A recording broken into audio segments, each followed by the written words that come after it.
ଗୋଟିଏ ରହୁଛି, ଆପଣ ନଗେନ ସାର୍ଙ୍କୁ ଚାର୍ଜ ଦିଅନ୍ତୁ। ତେଣୁ ମୁଁ ନଗେନ ସାର୍ଙ୍କୁ ଚାର୍ଜ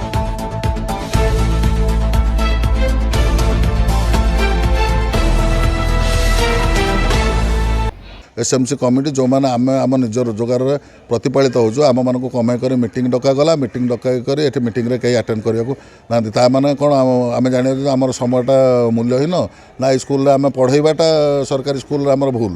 ये से नगेन सार काहाकू मिलिथिला प्रधान शिक्षकों दायित्व ये बैठक रे करिवे सभापतित्व।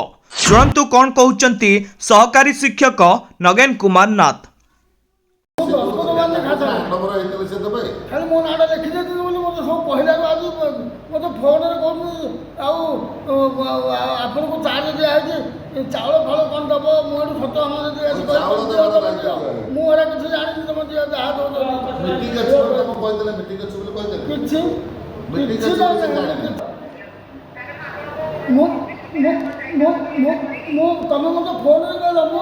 मुझे तुम चार्ज दिया है मुझे जानी कि 10 पद करनी 4 सीट किसी जानी ମୁଁ ଖାଲି ଆଜି ଫୋନରେ ଆପଣ କହିଲାଠୁ ମୁଁ ଜାଣିଲି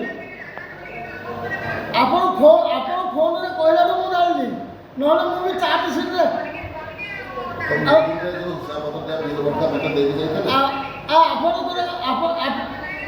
ଆପଣଙ୍କର ଗ୍ରୁପର ହିସାବ ପତ୍ର ଭଲ ମନ୍ଦ ମୁଁ କ'ଣ ଜାଣିଛି ମୁଁ ବି ଚାର୍ଜ ସିଟ୍ରେ ଦସ୍ତଖତ କରିନି। ହଁ ଆପଣ ଫୋନ୍ କରି କହିଲା ପରେ ମୁଁ ସତ୍ୟଭାନ କହିଲି ଚାଉଳ ଫଳ ଦିଅ କେତେ ପିଲା ଅଛନ୍ତି କ'ଣ ବୁଝାବୁଝି ଆଜି କ'ଣ କହିଲେ? ହଁ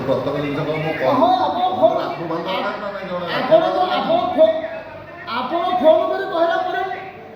ଫୋନ୍ କରି କହିଲା ପରେ ମୁଁ ଦବା ନେବା କାମ ସବୁ ଠିକ୍ କରିଦେଇଛି। ଆଉ ଯାଇକରି କ'ଣ ସେ ଯାହା ପଚାରିছে ଗ୍ରୁପ ଭଲ ମନ୍ଦ ଏରା ମୁଁ କ'ଣ ଜାଣିଛି କିଛି ଜାଣିନି।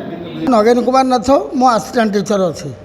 ମୋତେ କାଲି ଗଲା ପରେ ରମ୍ଭାଜୀ କହିଲେ ସାର୍ ରମ୍ଭାଜୀ ଯିଏ ଆମର ଲେବୁଲ୍ 4 ସେ ଚାର୍ଜ ନିଅନ୍ତି ସବୁବେଳେ, ସେ ମୋତେ କହିଲେ କାଲି ଆପଣ ରହିବେନି ମୁଁ ଛୁଟି ନେବି। ମୁଁ କହିଲି ନାଇଁ ମୁଁ ତ ରହୁନି, ମୁଁ ତ ଆସୁଛି ମୋର ପଢ଼ଉଛି, ମୁଁ କିଏ ରହିବି। ତାପରେ ମୁଁ ଆଉ ଜାଣିନି।